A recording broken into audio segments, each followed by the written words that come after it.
idea of a space exploration as simultaneously being a conceptual limit posited against the overgrown lineage of planetary myopias, and at the same time, a true rationalist collective form of construction.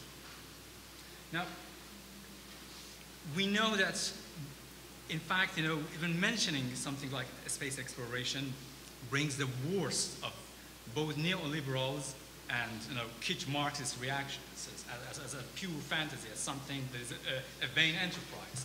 Now, the question is, why do you think that exactly this kind of these modes of action and understanding, which are implicit in the hypothetical vector of orientation, bring these kind of primal fears in this kind of political project? Is it just a fruit of an acute myopia, or do they really harbor some sort of a fundamental political edge?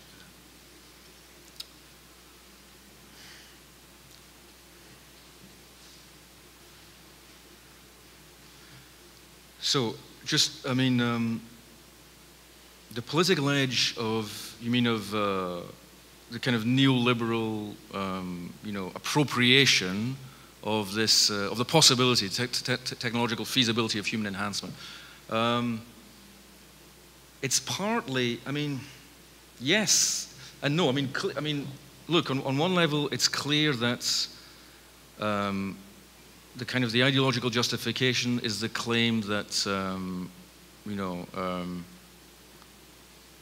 these technologies of enhancement are simply continuing, or like, the human supplement to processes of selection that are already operative in the biological realm. So you get, the metaphysics of the markets, the idea that, kind of free markets are this kind of metaphysically ineluctable structure. Nature itself is just a bunch of markets. All life is, competition over resources. So therefore, social competition and the kind of the ideal of competition kind of enshrined in the market, the play of market forces, is simply the kind of, recapitulating, a metaphysical fact. This is just the way the world is. So then the claim is that, if we can, now we're in a position to intervene in the kinds of resources that are available at the level of human competition. And of course, who's going to have access? Who's going to enhance themselves? Well, the people with, vast amounts of money. All this research is being funded by, it's banal to, it's not an illuminating fact to point this out. It's all being funded by governments, by corporations, by, neoliberal think tanks. Now, so there's two, one can either kind of say that human enhancement, this technology is itself politically contaminated. In other words, the desire to manipulate and control or to re-engineer is already politically objectionable. Okay, but if you do that, then you face a problem. Well, you say, well, look, we've been doing this for a long time, okay? We've been, engineering ourselves, more or less, with albeit kind of, inefficiently for several millennia now. So where do you draw the line? At what point does our kind of, our refashioning become, politically objectionable?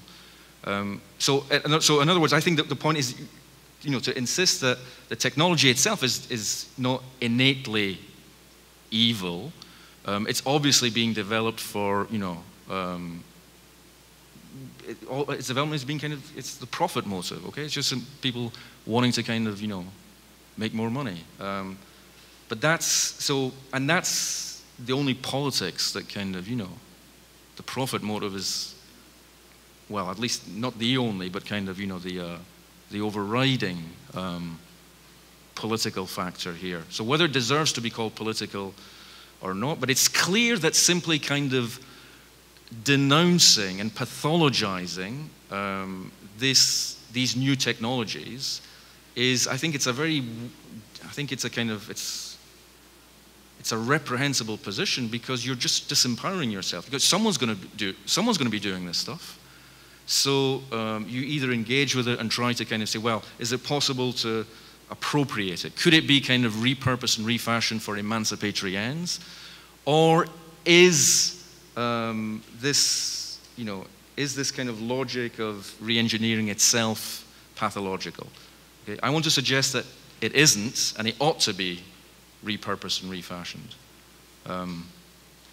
for emancipatory ends. And everything I've talked about here, now I realize that, I haven't said anything, well, the points, it's important to get you have to get the abstract critique out of the way before you can kind of set out the concrete practical conditions, it seems to me. Because otherwise it's easy to kind of cut this off at the knees through this kind of Heideggerian critique. I don't know if I answered all your question, but yeah.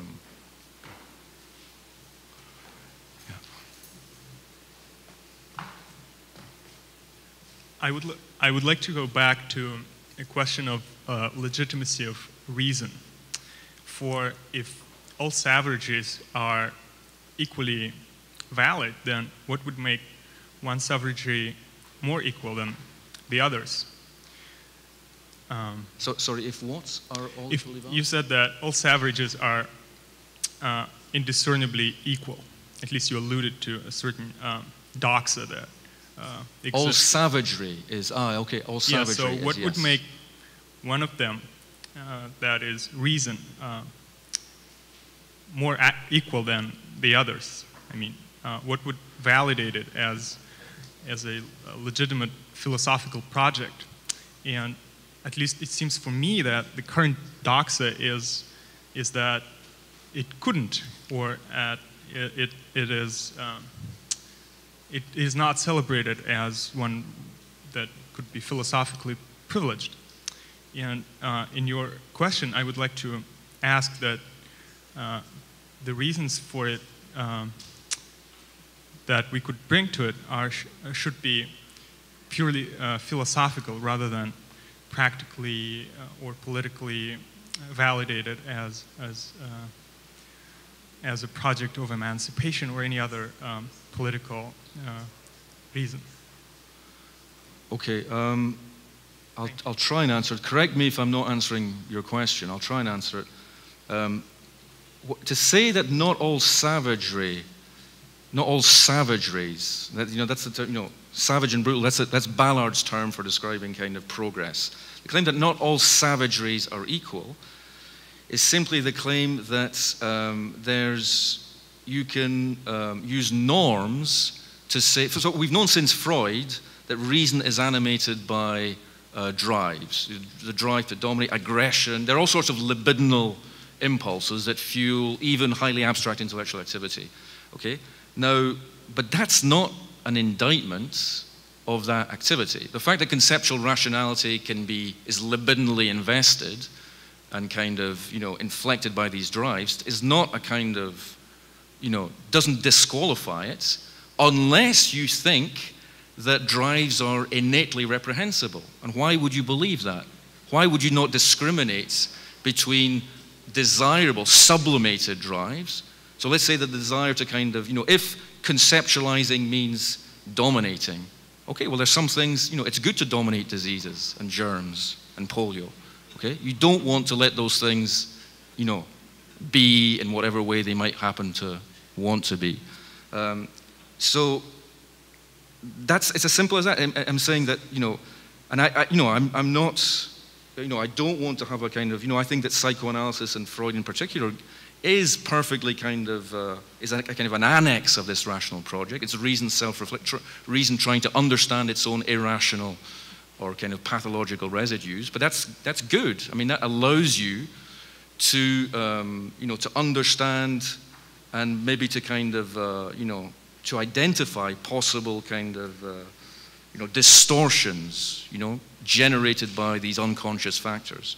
But that again, like that's what when I say about the need to integrate contingency, there's nothing, contingency should neither be fetishized as some kind of metaphysical absolute, nor should it be simply kind of viewed as something, that as a pathological contaminant. The point is to kind of appropriate contingency and let it do its work in a way that can be, that is execrable and that, furthers the resources of understanding.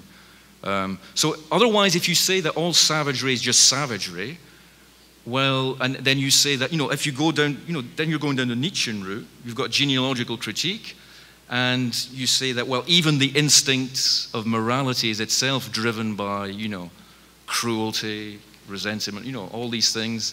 But Nietzsche's point is that that's not, you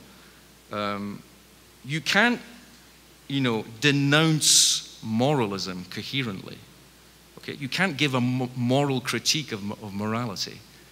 Okay, you can't say that reason is bad because it's all about kind of domination, unless you have resources to explain why domination is bad that are independent of reason. So this is what I'm trying to kind of say when I say that the savagery and brutality of progress and of cognitive progress is something that needs to be described and explained, not denounced and calumniated.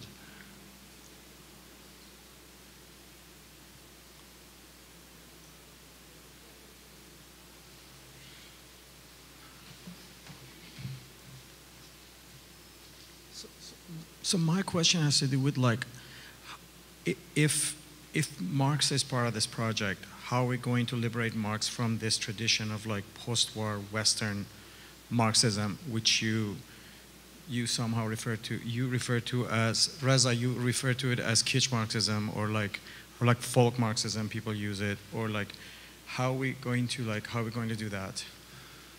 Well, that's, I mean, the point wouldn't be to kind of denounce or dismiss that, there's a complicated history, and like this is work I've only, it's a long-term project. This is like something I'm interested in working through.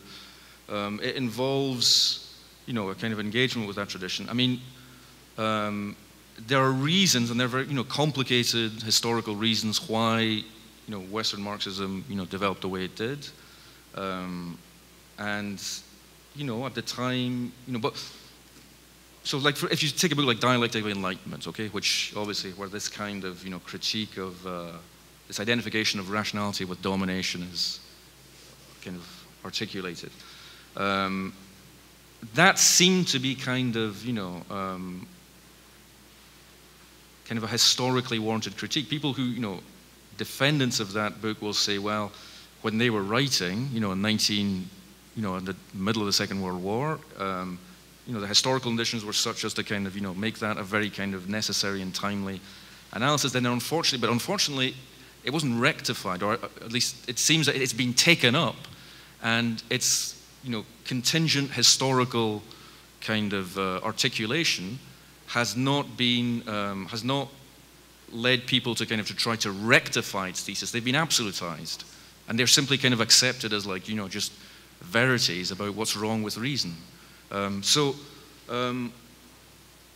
think it can be done, but I think there's a huge, I think Marx's work itself is this vast, incredibly, vast, complicated edifice whose relationship to philosophy I'm interested in kind of elaborating. But it seems to me that there are kind of, there's a kind of Western Marxism which becomes just kind of, which, the opposition between kind of, philosophy and critical theory is complicated because of the philosophical contradictions that begin to kind of, vitiate the project of critical theory and the claim that, so, but I'm not saying, no, I'm not junking, I don't want to kind of simply denounce all that stuff. It's very important, but it has been, there's a kind of a cartoon version of it, which is very kind of pernicious.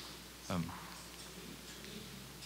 problem isn't so much as sort of like the Marxists sort of like rejecting progress or rejecting thinking about future, but to outsource this to bad people. I'm just simplifying it, right? So it's like the technology of capital, or even science, can keep imagine the future and we will be outside afterwards critique it or like